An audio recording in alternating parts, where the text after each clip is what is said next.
आज हम रउआ सभे के बीच सांचो के साथ चैनल में हम रउआ सभे के सादर प्रणाम करतनी।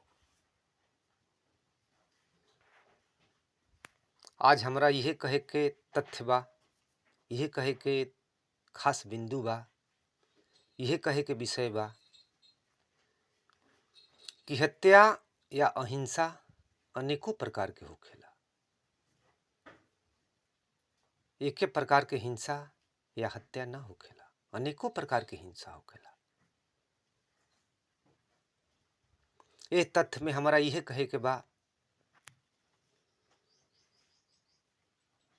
कि कोई व्यक्ति आपन गरीबी से लाचार बा, आपन दुख से भरल बा, चाहे आर्थिक दुख होखे, चाहे मानसिक दुख होखे, चाहे शारीरिक दुख होखे। दुख दुख होखेला, आरु दुख के पीछे कारण होखेला, कारण के पीछे कर्ता भी होखेला। काहे से कि एगो मनुष्य, एगो व्यक्ति अपने आप में अकेले ना होखेला। कौनो एगो आदमी, दुनिया के कौनो एगो आदमी ऊ अपन घर परिवार, टोला मोहल्ला, जाति धर्म, देश आदि अन्य, शिक्षा दीक्षा आदि अन्य बहुत सारे विषयों के मिला के एगो आदमी आदमी बनेला। आदमी अमीर होखे या गरीब होखे, चाहे जो कोई भी कुछ भी होखे, एगो आदमी के बनावे वाला भी कोई होखेला।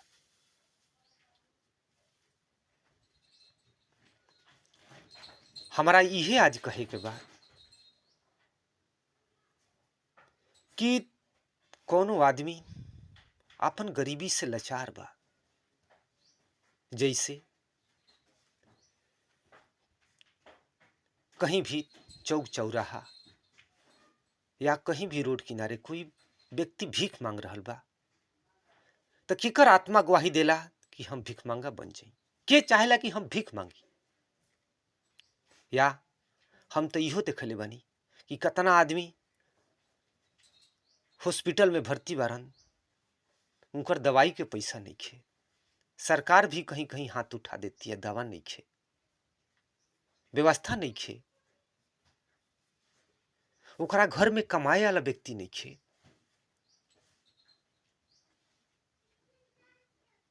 तो वो आदमी के कैसे इलाज हुई, कैसे का हुई? ये देखे के चीज बा। हम ही ना चाहिला कि कौनो देश आपन देश के विकास खातिर लंबा लंबा बखान कर देवे आ धरातल पर कुछ मत दिखे।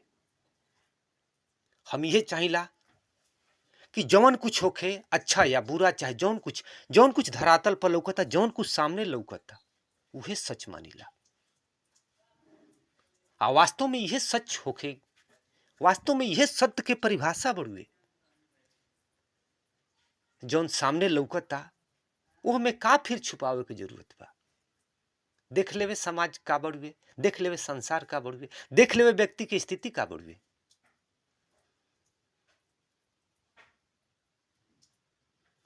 जब सब चीज देख लेवे के जरूरत बा, तो हमें फिर कहे के का जरूरत बा?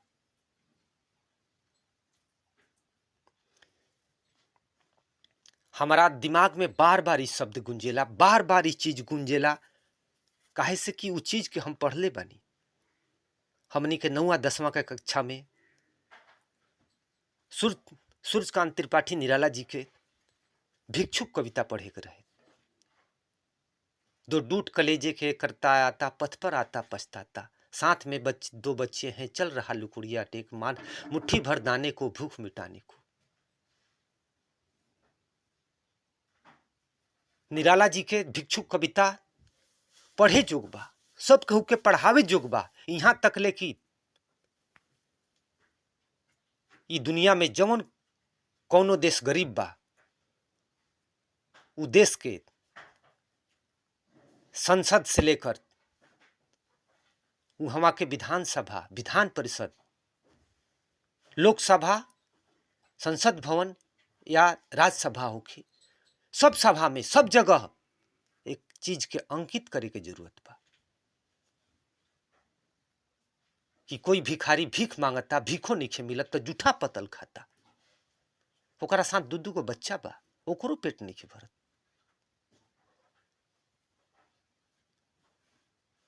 हमारा बुझाता कि ये कविता लिखल 50 साल से ज्यादा हो गई होगी, लेकिन आज भी व्यवस्था असही के असही लौकता, थोड़ा बहुत 19-20, थोड़ा बहुत के 19-20 अंतर आवता, ज्यादा तो हमारा नहीं बुझाता। तो का निराला जी के हतना कुछ कहला के बावजूद भी ये देश दुनिया के कुछ प्रभाव ना पड़ल? ये देश दुनिया के नेता का करत रहन? ये पब्लिक, ये जनता, ये नागरिक, ये मतदाता काहे खातिर अपन बहुमूल्य मत देलन कि रउआ सबे सांसद में जाई जा, हमनी के सुख सुविधा खातिर रउआ सबे व्यवस्था करी जा, जतना से जतना जल्दी बढ़ुए ये देश के समस्या हल करी जा। तो का देश के समस्या हल हो गई? काहे ना हल भई? रउआ सबे का करत रही जा? नेताजी लोग रउआ सबे का करत रही जा? देश के जनसंख्या इतना बढ़ गई, देश में बेरोजगारी बढ़ गई, काहे बढ़ गई इतना? हमारा बस इतने कहे के कारण बा कि ये देश में गरीबी आइल तो कब से आइल, काहे आइल, आप कैसे खत्म होखे, कैसे खत्म होखे, एकरा पर सोचे के जरूरत बा। हम ही ना चाहिला कि देश आपसी द्वंद्व में उलझे, देश में खाली मत के, कुर्सी के लड़ाई मत होखे, देश के विकास होखे, मानव जीवन सुखी होखे। एगो आरू हमारा ये देश दुनिया से कहे के सवाल बा कि जब जब कभी हम कोई गरीब, लाचार, भिखमंगा, दुखिया के देखिला तो हमार रोआ रोआ खड़ा हो जाला, ऐसे लागेला कि जैसे कि लागता कि अब हम रो दे हमका। तो ये हमार मन के कोई दुखी करता, ठीक बा, हम मानत नहीं कि हम कोमल दिल बानी, चाहे जौन कुछ भी बा, हमार मानसिक बीमारी कहीं, चाहे अच्छाई कहीं या बुराई कहीं, जो भी कुछ संज्ञा दे दी जरूर सभी हम उसी के माने के तैयार बनी। लेकिन हमारी इहो एगो कहे का मतलब बा कि हमारा सामने वो लाचार, वो दुखिया व्यक्ति ना दिखित तो हमार रुआ रुआ काहे खड़ा होखित, हमार रुआ रुआ कैसे खड़ा होखित? हमार रुआ रुआ खड़ा करावे में, हमारा मन के दुखी करे में केकर हाथ बा, केकर हाथ बा? हम इस सवाल चाहते नहीं, इस सवाल के जवाब चाहते नहीं भारत देश से या पूरा दुनिया में जौन कोई गरीब देश बा वो देश से।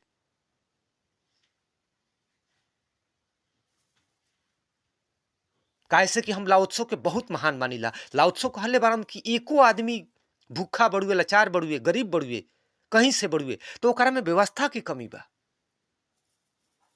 व्यवस्था काहे ना पहले ही से इस चीज के सतर्क रहल, काहे ना इस चीज के सोचलस कि आवेला समय में ऐसा का होगी तो हम पहले से कई सावधान रही।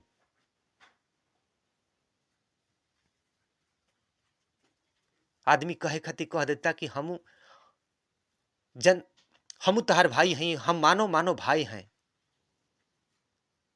वोट लेवे के समय में नेताजी लोग जनता के बीच में आग कहते नहीं जा, हे भाई बंधुओं, भाई बंधु तो रुआ सभे बना देनी। नेताजी लोग आके जनता के बीच में कहली जा भाई बंधु, माताओं बहनों। लेकिन हम यह सवाल कह चाहते नहीं कि माता बहनी कह देते नहीं, भाई बंधु कह देते नहीं, लेकिन एगो भाई भूखा मरे, दुख से मरे, और रउआ ओह पर कोनो खास विचार मत करी, राउर जिंदगी एकदम ठाट बाट के होखे, तो फिर राउर भाई कहे के कहां से अधिकार बनता? इस चीज के थोड़ा विचार करी जा। काहे से कि रउआ सभे आदमी है जा, एगो गरीबो व्यक्ति आदमी है, एगो गरीबो व्यक्ति आदमी है, उहो सांस लेला, ओकरो बदन में खून बा, उ अतना काहे लाचार गरीब दुखिया काहे ऐसन का बन गई? व्यवस्था की कहीं से कमी रहल तभी तो हमार मन बार बार दुखी होखेला। काहे से कि ऐसन का दृश्य दिख जाला। आके गांव देहात में देखल जाओ, कतना गरीबी बा, घोर से घोर गरीबी बा।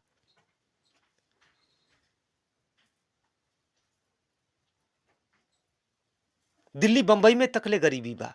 दुनिया के आरू आरू बहुत सारा देश बांसन उहो गरीबी बा, उहो लाचारी बा। ई का तमाशा बा दुनिया के, ई का तमाशा बा। एक आदमी आदमी के शोषण करे, एक आदमी आदमी के साथ गोल मटोल बात करे, खाली ढोंग रचे, अपन सत्ता खाती, अपन सुख खाती। थोड़ा भी एक पल भी न सोचे कि हमू मानव हई, उहो मानव हो, सब कहू के मानव के जीवन सुखी जीवन होके।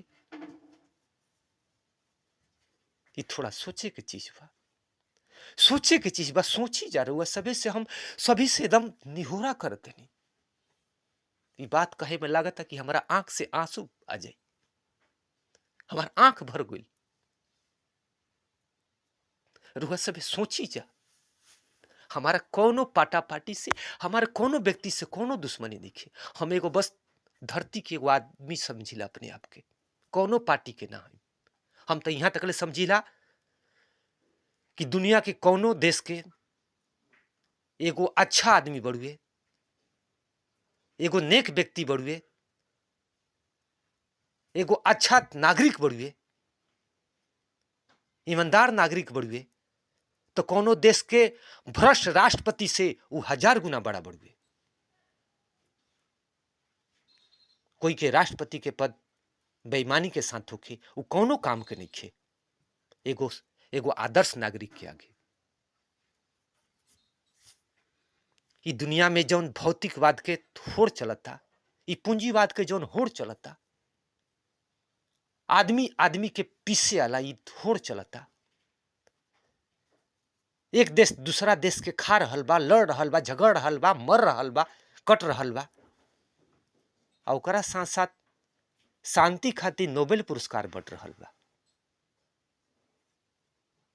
ई दुनिया में ई बहुत बड़ा, ई हमारा हिसाब से ई बहुत बड़ा ढोंग बड़ुए, बहुत बड़ा ड्रामा बड़ुए, ई बहुत बड़ा पाखंड बड़ुए, ई बस एक महज दिखावा बड़ुए। ई दुनिया में ऐसन का दिखावा ना होके के चाहिए। दुनिया में यथार्थ होके के चाहिए, साच होके के चाहिए, मनुष्य के जीवन सुखी होके के चाहिए।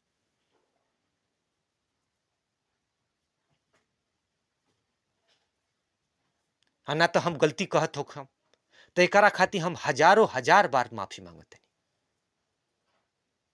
एक दो बार ना, हजारों हजार बार माफी मांगते नहीं। यदि हम सही कहते नहीं तो पूरा दुनिया इस बिंदु पर विचार करे, इस बिंदु पर विचार करे। हम जैसे कोई गरीब दुखिया लाचार व्यक्ति के देख के हमारा रोआ रोआ खड़ा हो जाता, हम अंदर से कहर उठतनी, सिसक उठतनी, अंदर से लागत कि अजब किस्म के हमारा हो गई। तो हमारा लखा तो बहुत सारा आदमी हुई है, हमारा हिसाब से या बुद्ध के हिसाब से या महावीर के हिसाब से या कोनो एक नेक पैगंबर या नेक फरिश्ता या नेक अच्छा आदमी, महापुरुष आदमी के नजर से देखल जाओ तो सही में अपने आप में एगो हिंसा बा, एगो अपराध बा, ई हत्या बा। ई देश बुद्ध महावीर के ह, अहिंसा के देश ह, अहिंसा परमो धर्म। फिर धर्म कहाँ रह गई? फिर बुद्ध और महावीर के देश कहाँ रह गई?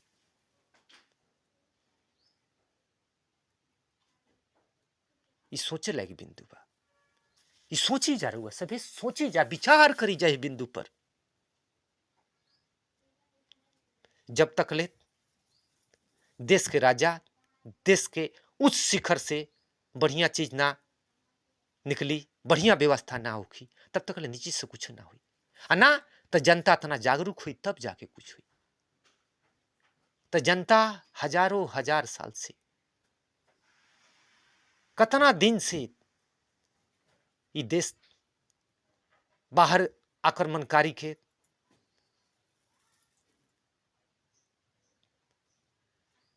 आक्रमण झेलत झेलत ये आदमी लागत था कि देश गुलाम के देश होते होते एकर ई देश के लागत था कि सोचे के सहन शक्ति क्षमता,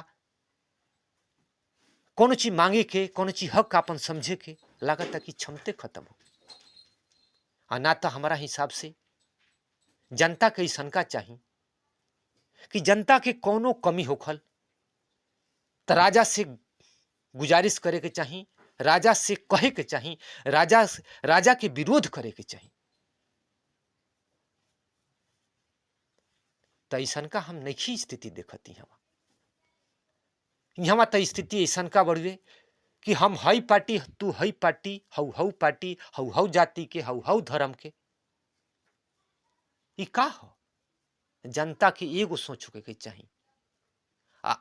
आ जनता राष्ट्रपति प्रधानमंत्री उहो एगो जनते होखेला, वो जनता से बाहर नहीं खन। ठीक बा, एगो जनता उनकरा के कुर्सी दे देले बिया कि रउआ हे पर बैठी, लेकिन उहो जनता हवन, उहो आपन वोट मारलन कोई के, उ वोट ना मरतन तब हम जनती की उ जनता ना हवन, उहो जनता हवन, उहो नागरिक हवन, उहो मतदाता हवन, उहो वोटर हवन। तो सब केहू वोटर, सब केहू वोटरे बा। तो एगो वोटर दूसर का वोटर के काहे ऐसन का लाचार कर रहल बा, काहे ऐसन का पेर पेर रहल बा।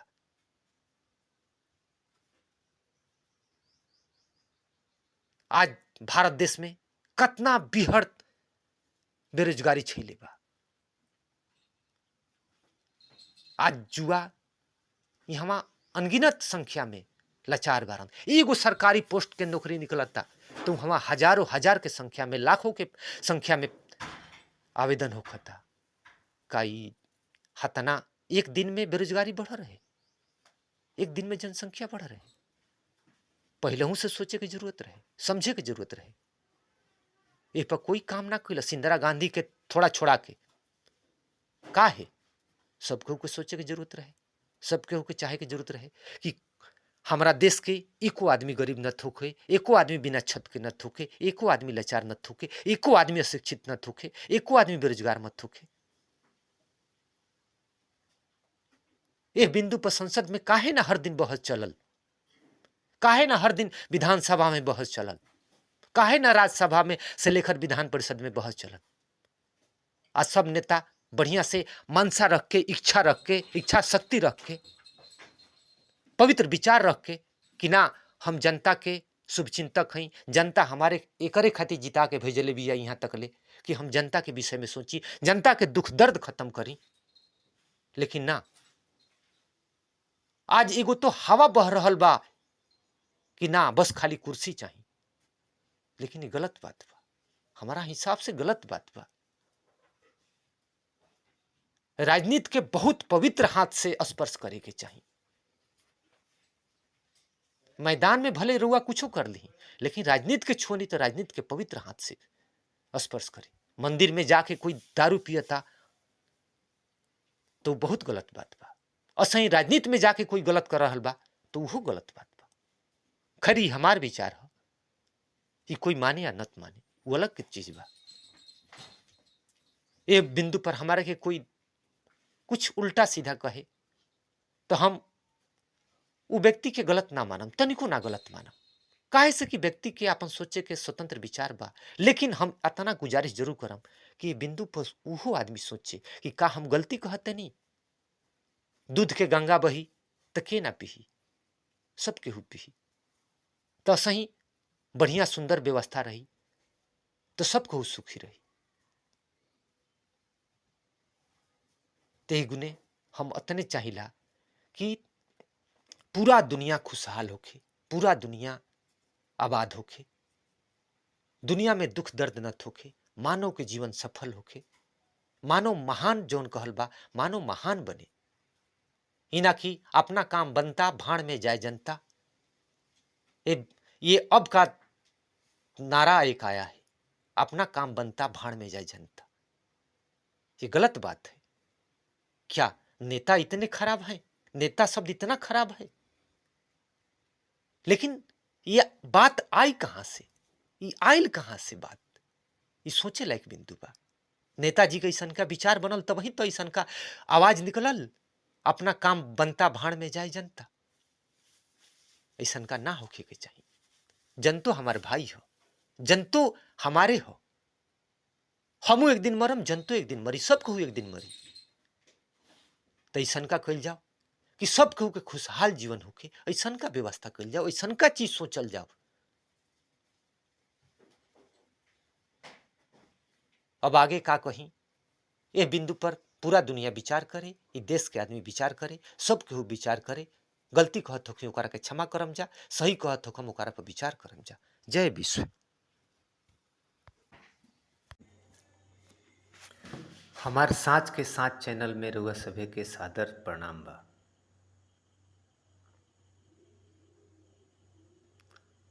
हम इस संसार के तमाम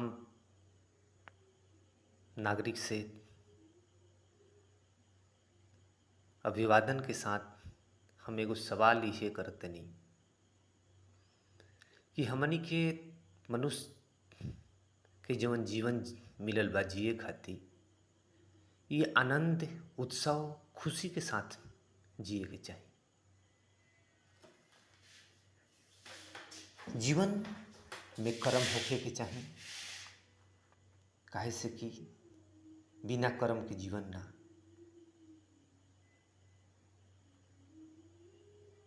जीवन में से कर्मे हट जाए तो कुछ ना बची। लेकिन हमार कहे के मतलब बा कि कोई बिना कर्म करते हुए, थोड़ा सा कर्म करते हुए, वो बहुत अच्छा जीवन जिए, सुखी जीवन जिए,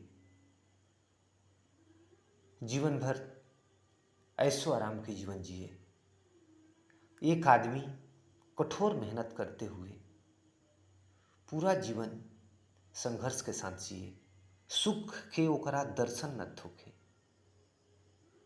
सुख के एक पल न मिले। का यह जीवन है? का यह सच्चाई है? यह अच्छा है? ये बढ़िया बात बा। लेकिन हमार कहे का मतलब ये बा कि ये आखिर भइल कहाँ से, एकर शुरुआत भइल कहाँ से, ये कैसे भइल कैसे? काहे से कि शेक्सपियर के वो कहना बढ़िए कि दुनिया में अकारण कुछ भी पैदा ना होखेला, हर चीज के कारण होखेला। तो हमारा कहे का मतलब कि ये दुख सुख के जवन देखला पर कहल जाओ तो ये परंपरा बा। ये परंपरा एगो चालू भइल ना। तो मनुष्य जब जंगली प्राणी रहे, जंगल में रहत रहे, आदिम युग में रहत रहे, वो घड़ी मनुष्य दुखी ना रहे। काहे से कि आज रुआ सभे जंगली जीव के देखी, हाँ अपनो जीवन के देखी। कोई भी पैसा तो बा लाखों, लेकिन वो दुखी बा कहीं से ना कहीं से। ऐसन का संरचना रच देवल बा, ऐसन का व्यवस्था रचल बा कि वो व्यवस्था में वो पिसाता, वो उन्मुक्त जीवन नहीं जी पावत। हाँ, और आदमी उन्मुक्त जीवन न जी पाए, खुला सांस न ले पाए, तो फिर वो जीवन कौना काम के।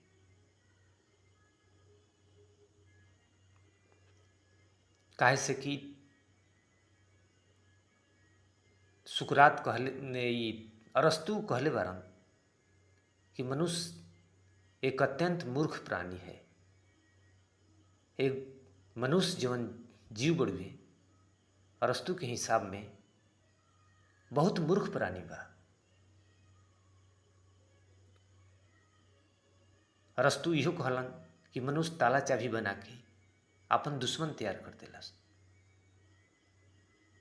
ऐसा ही चीज बा, ऐसा ही चीज बा कि मनुष्य ताला चाबी बना के अपन दुश्मन कायम कर देलस, दुश्मन खड़ा कर देलस।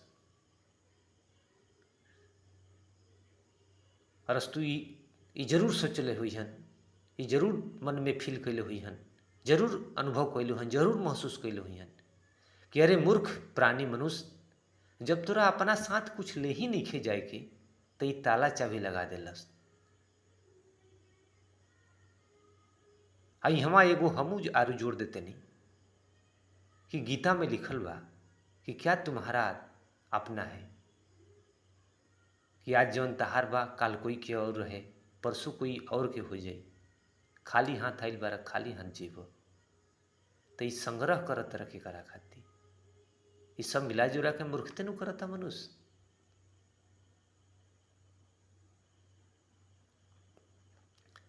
लेकिन ये सब के पीछे एक खेल खिलावेला खिलाड़ी बढ़ गए, जरा के हमनी के देख नहीं खींच पावत।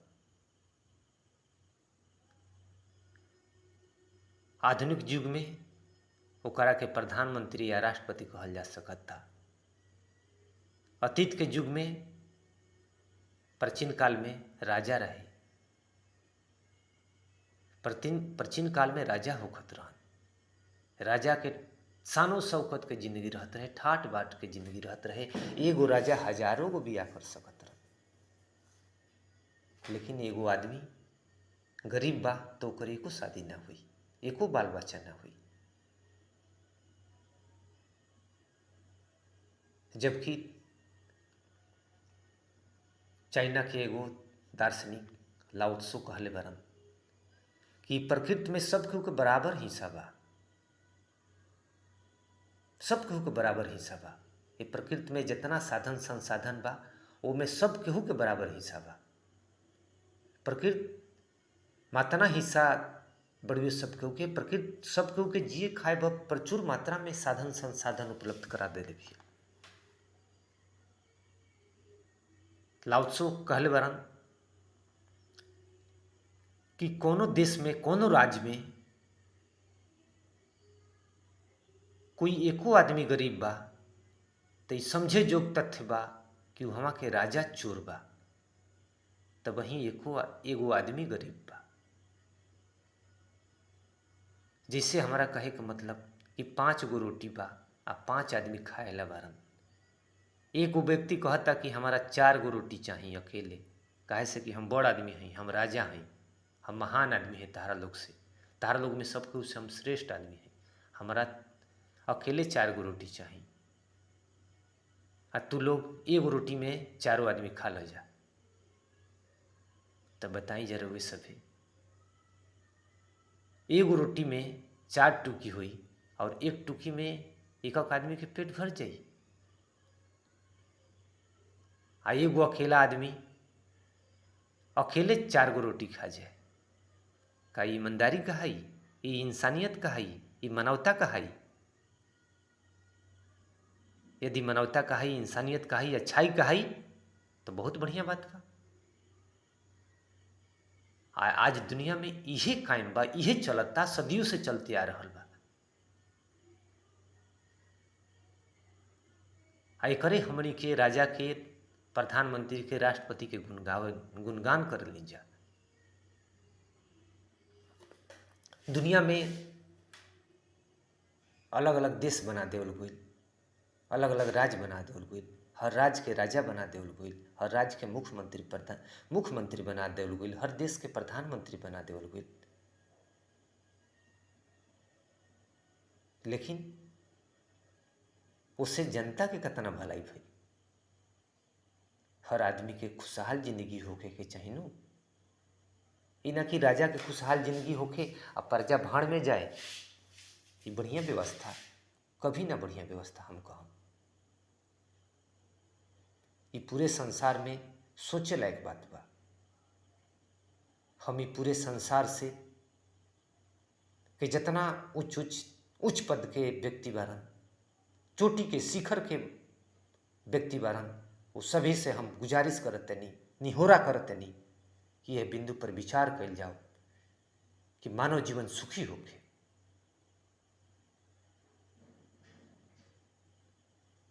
इंसान के बीच अतना ऊंच नीच के दीवार मत होके, अमीरी गरीबी के दीवार मत होके, जीवन के सुख और दुख के एगो आकाश और पाताल के अंतर मत होखे।